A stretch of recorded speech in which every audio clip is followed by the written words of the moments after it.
சின்ன முருகைய சிங்கார முருகைய சின்ன சின்ன முருகைய சிங்கார முருகைய கொஞ்சி கொஞ்சி தமிழ் பேசும் செந்தில் வடிவேலனவ கொஞ்சி கொஞ்சி தமிழ் பேசும் செந்தில்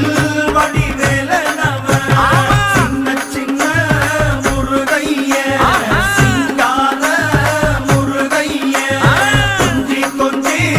தமிழ் பேசும் செந்தில் வடிவேலனவ சுப்பிரமணிய சாமி என்பார், கார்த்திகேயன் என்பார், சுவாமிநாதன் என்பார், முக அமுதன் என்பார், பாலசுப்பிரமணியன் என்பார், கருணாகரன் என்பார், கதிர்காம கந்தன் என்பார், கதிர்வே